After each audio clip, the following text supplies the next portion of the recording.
10 तारीख को लगभग 6:50 के आसपास एक कॉल आई थी थाना निज़ामुद्दीन की।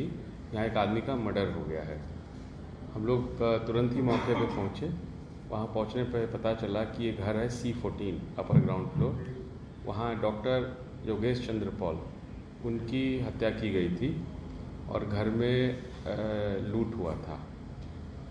इसमें इमीडिएटली एक मुकदमा दर्ज करके इन्वेस्टिगेशन स्टार्ट किया गया।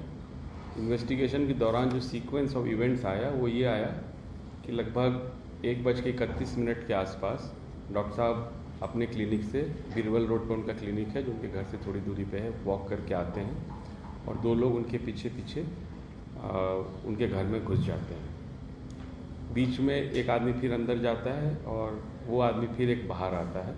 3:05 के आसपास 3 लोग वहाँ से चले जाते हैं।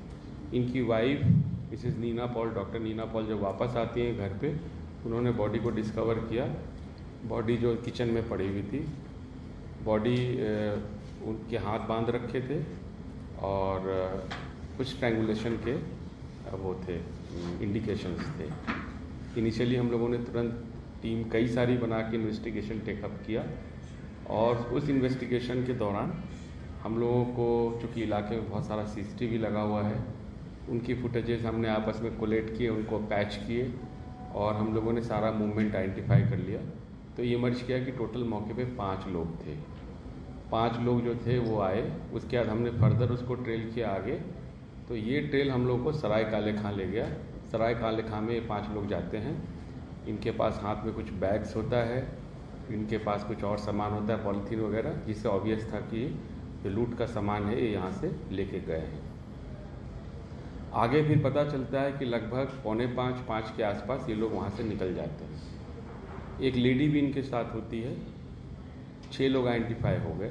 6 लोग आइडेंटिफाई होने के बाद हमने रिवर्स ट्रेल किया तो ये पता चला कि इनके यहाँ एक मेड है बसंती, जो लगभग 60-62 साल की है और पिछले 24 साल से इनके यहाँ काम कर रही है। उसकी कोई पुलिस वेरिफिकेशन ऑब्वियसली नहीं हुई है।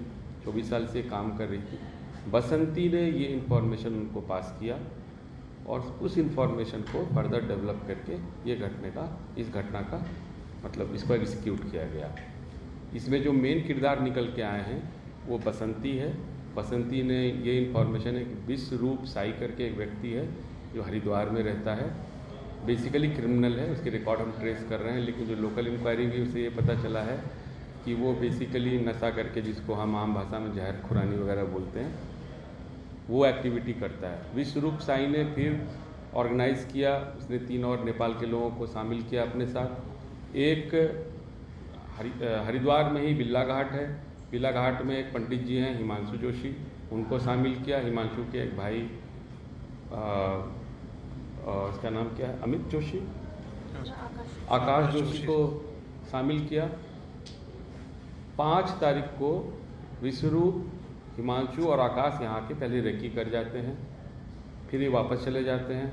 7 को ये सारी टीम आती है। सराय काले खां में एक लाइसेंस्ड होटल है, वहाँ ये ठहरते हैं। वहाँ से लगातार रेकी कर रहे हैं और 10 तारीख को इन्होंने ये घटना किया और घटना करके 2-2 के बैच में निकलते हैं ये। आकाश जोशी और विश्वरूप एक मोटरसाइकिल पे चले जाते हैं हरिद्वार। जो लेडी जिसका मैं नाम ले रहा हूँ, जो भीम की सेकंड वाइफ है, वर्षा और भीम, वो अलग बस से चले जाते हैं। और जो 2 और लोग हैं जिनको हम अभी तक आइडेंटिफाई नहीं कर पाए हैं, वो कैसे जाते हैं, उनका क्या मूवमेंट है, हमको ट्रैक नहीं है। फिलहाल इस केस में जो हमें फर्स्ट ब्रेक थ्रू मिला है वो मैं आपसे शेयर करने आया हूँ कि हमें आकाश जोशी मिल गया जो यहाँ मौके पे था, एक्चुअल रॉबरी में था। बसंती मिल गई जो चीफ मास्टरमाइंड है।